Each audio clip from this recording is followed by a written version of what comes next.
Oke Dinda, hari ini kita akan bacakan berita yang lagi hangat. Apa itu beritanya? Hangat, pokoknya ini lagi hangat kayak cakwe.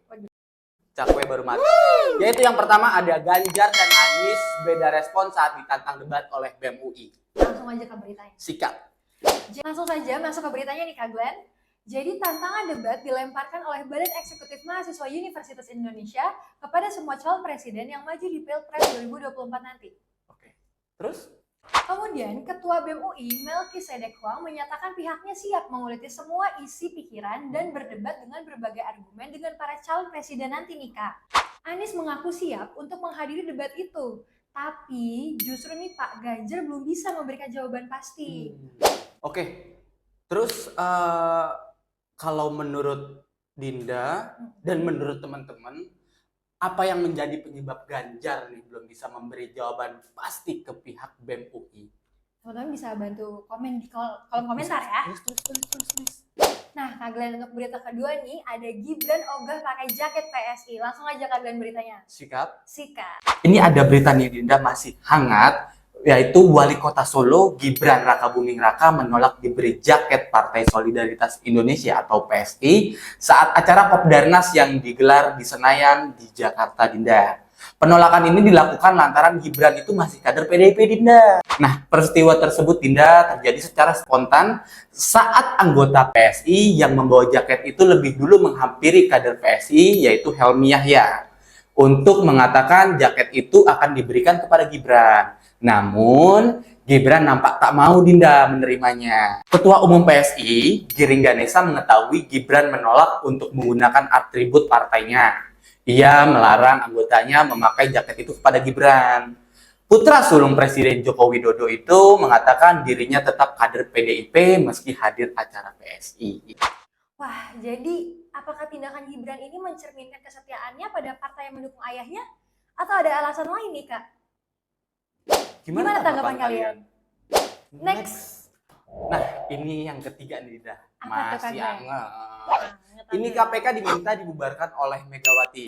Langsung sikat, Dinda. Oke, langsung aja. Jadi Megawati Soekarno Putri selaku Dewan Pengarah Badan Pembinaan Ideologi Pancasila meminta Presiden Jokowi untuk membubarkan Komisi Pemberantasan Korupsi atau KPK. Penyebabnya dikarenakan Megawati kecewa bahwa saat ini KPK tidak lagi efektif memberantas korupsi di Indonesia, Kak.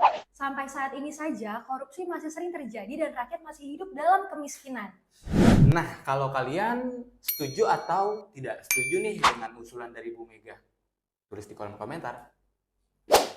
Yang keempat, kegusaran ketidakpastian Sandiaga Uno jadi cawapres.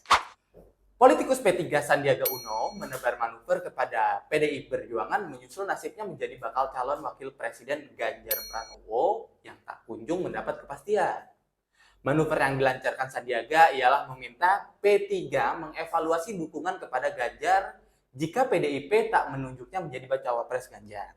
Siasat politik yang ditunjukkan Sandiaga terjadi tepat setelah PDIP mempersilahkan P3 untuk mempertimbangkan ulang kerjasama politik apabila tetap memaksakan Sandiaga menjadi pendamping Ganjar. Di sisi lain, manuver Sandiaga ini dinilai sebagai bentuk kegusarannya karena tiket bacawa pres Ganjar belum ada kepastian. Wah, kira-kira manuver ini bentuk perkuatan posisi atau apa nih, Kak? Menurut kalian? Nah, ini ada berita yang terakhir, Din. Apa tuh, Kak? Ini Caimin ancam pergi dari koalisi. Sikat habis? Sikat. Partai Kebangkitan Bangsa atau PKB dipastikan bakal meninggalkan Partai Gerindra di Koalisi Kebangkitan Indonesia Raya. Ketua DPW PKB Jawa Tengah, Muhammad Yusuf Hudori, mengatakan hal itu akan dilakukan jika Prabowo Subianto tidak memilih Muhaimin Iskandar sebagai calon wakil presiden. Menurut Gus Yusuf nih Kak, koalisi itu sudah matang, bukan lagi bersifat penjajakan. Bahkan sudah masuk ranah teknis atau tahapan implementasi. PKB ingin agar pasangan Prabowo Iskandar segera dideklarasikan agar koalisi ini dapat memiliki arah yang jelas dan stabil menjelang waktu yang semakin mendekati injury time, Kak. Nah, keputusan untuk meninggalkan koalisi ini bentuk ketegasan atau strategi kemenangan ya?